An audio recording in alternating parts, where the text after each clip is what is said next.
Smile, Yvonne. I'm smiling. That's your smile. Come on, smile ka naman dyan, oh. For me, please.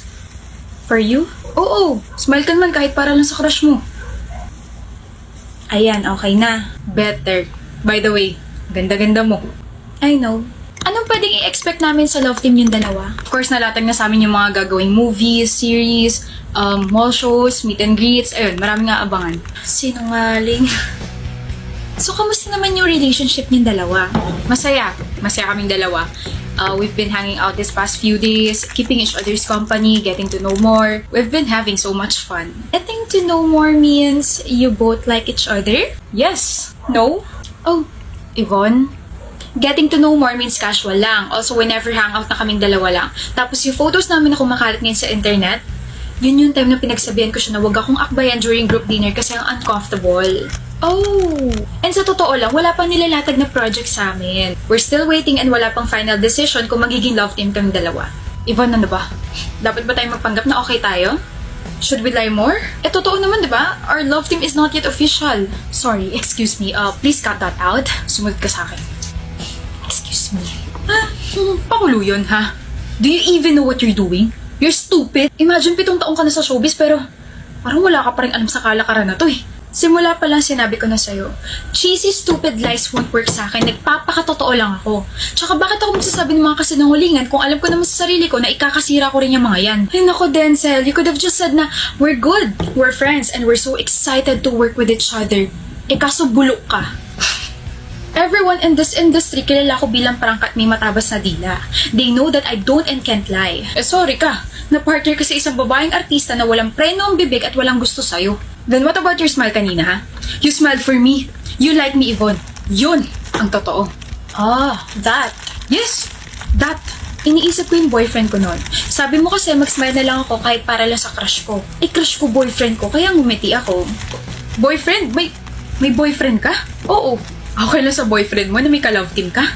Hindi pa nga kita ka-love team, kulit. Naka-unli ka ba, ha? And yes, if ever, okay lang sa kanya. O sige. Kung matuloy man tong love team natin, hindi siya magsiselos? Ano ka ba? Naka-enroll yun sa anti-selos program ni Jack. Aside from that, alam ko yung limitasyon ko as an actress. Excuse me? Yes, hello. Let's continue na the interview. May mood swings na kasi talaga tong si Yvonne eh. About the interview, it's already cancelled. Huh? We got a call from your management and they canceled the shoot. Excuse me. Tignan mo itong ginawa mo, Yvonne. Sinira mo tayong dalawa, sinira mo ko. Dawit tuloy yung pangalan ko dahil sa kakagawa mo kanina sa interview. Wisit. Ako ang sumira sa'yo? Baka ikaw ang sumira sa sarili mo. What? Nag-text sa akin ng management. Sabi nila, they want me to stay away as far as I can from you. Why would they do that? You're clueless? Really, Denzel? You're trending right now. I mean, someone exposed you and I think kanina pa tong post na to. Cheating, bullying, and violence towards your past schoolmates? Hindi pa marunong humingi ng tawad sa mga biktima at hindi lang yon. When you were 16 daw, may na-hit and run kang isang babae. My gosh, mukhang marami kang pagbabayaran ah. Handle your own issues. I can't save you from this, Denzel. Manager kita, di ba? Just please help me. Hindi na ngayon. Okay?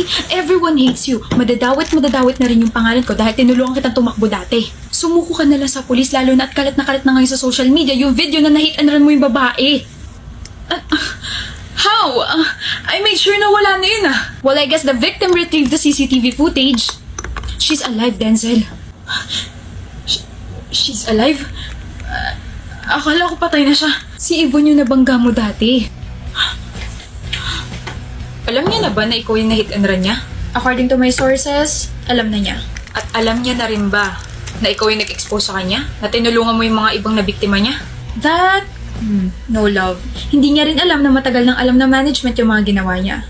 Kaya nga 1 taon na siyang walang project, diba? Tapos he was so excited na ma-partner sa akin kasi akala niya okay na lahat. Eh kaso nag-bounce back na sa kanya. Success plano mo, love. Nag-showbiz ka dahil sa kanya. Binuo mo yung pangalan mo tapos nagsumikap ka para magkaharap kayong dalawa. I'm impressed. Dapat lang. 7 taon ako naghirap sa showbiz para lang mapabagsak siya. Congrats, Yvonne. Hindi na siya makakaahon pa. This calls for a drink, love. Let's go?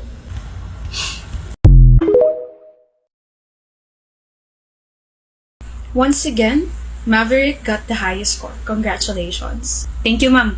Masyado mo na namang ginaling ang hayop ka. Paano naman kami mga hindi kasing talino mo? Wisit na to. Napaka-easy ng exam. Stock knowledge lang naman yun eh. Ay wow, sorry pre ha. Yung akin kasi na-stock yung knowledge sa dulo ng utak ko eh. Mag-aral ka kasi. Siguro mas gusto mo sa isang babaeng matalino, no?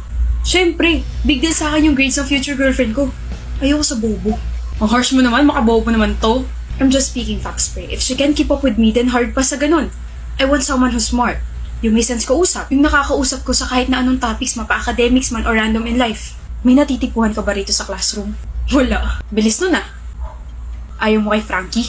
Si Frankie? Di naman siya matalino eh.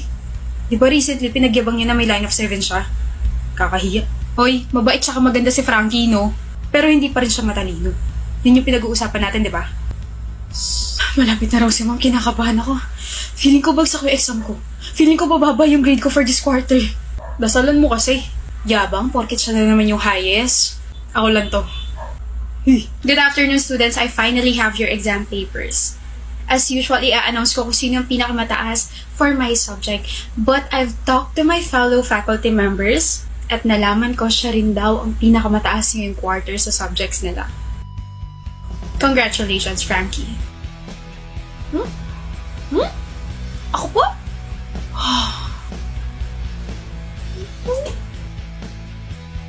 May himala. May pag-asa pa ako, Maverick. Kung kaya ni Frankie, kaya ko rin. May himala. Nasaan na yun? Frankie. Maverick? Can I talk to you? Oo naman, basta ikaw. Ano gusto mong pag-usapan natin? This is your first time, right? First time saan? Nakausapin mo ko? Hindi. First time na maging highest ka sa exams? Oo. Grabe, para ako nasa cloud. Hindi narinig ko yung sinabi ni ma'am. Hindi ko alam kung ano magiging reaction ko. Alam mo ba, Maverick, isa ka sa mga naging inspirasyon ko. Tapos, how did you do that? Huh? Paano ka naging highest ngayong quarter? How did you do that? Hindi kita maintindihan. Did you cheat? Ano? Ang weird kasi, last quarter you were bragging about your line of 7. Kung paano ka natawa kasi may 75 ka sa grade mo, tapos ngayon, ikaw na ang highest exams natin? I don't understand. The only way for you to achieve that ay nag-cheat ka. So, did you cheat? Hindi. Pwede ka naman maging honest sa akin. Di ba gusto mo ko? I promise, hindi ko sasabihin. Hindi lang talaga ako naniniwala na biglang ganun ka. Or don't tell me, nag-cheat ka para mapansin kita. O eto na, napansin na kita. Ano ba pre? Huwag kang mangalam dito, Vance. Mangingialam ako dahil hindi ako makapaniwala sa mga naririnig ko galing sa'yo. Bakit mo inaakusahan si Frankie na nag-cheat sa exam? Because she's capable of doing that. Ganyan takbo ng utak mo, ha? Nauntog ka ba o hindi mo lang matanggap na may mas mataas sa'yo? Kasi kung ganyan ka dahil sa pangalawa kong sinabi, na, sarap mo sapakin. Di ka ba na-weirdohan, Vance? Hindi! Nag-aral siya, nagsipag siya, kaya siya yung highest. Ganun ba kababa ang tingin mo sa aming mga slow learners, Maverick? Ano? Kapag kayo mataas ang score, congratulations. Pero kapag kami may mataas na score, nag-cheat agad? Ganun ba kami kabobo sa paningin mo? You misunderstood my point. Hindi ba pwedeng iba-iba lang talaga yung learning capacity nating lahat? Matalino ka, masipag ka, ginagamit mo yung stock knowledge mo. Pero, sorry Ako kasi kailangan ko pang ulit-ulitin yung mga binabasa ko para magets ko yun. Kailangan may mag-explain pa sa akin kung ano yung inaaral ko. Hindi ako katulad mo, pero malinis yung konsensya ko, Maverick. Nag-aral ako na mabuti, kaya siguro deserve ko naman yung nakuha kong recognition, diba? Hindi ikaw yung tipong marunong pumalakpak para sa ibang tao. Kung may girlfriend ka ngayon, at mas nataasan ka niya kahit saan, I doubt magtatagal kayo. Kasi ako pa nga lang na hindi matalino sa paningin mo na nataasan ka, ganito na agad yung reaction mo. Ano pa kaya sa future girlfriend mo? I suggest wag ka na mag-girlfriend. Nakakatakot kang jawain eh. Tsaka nga pala, kaya ko na mag-focus sa pag-aaral ko. Alam ko na rin kung ano yung mga study habits ko. Salamat sa'yo, pero paano ba yan, Maverick? Baka mas lalo kitang mataasan yan. Mas lalo ka mag-frustrate sa akin. Hintay, Frankie! Slay ka ron! Islay!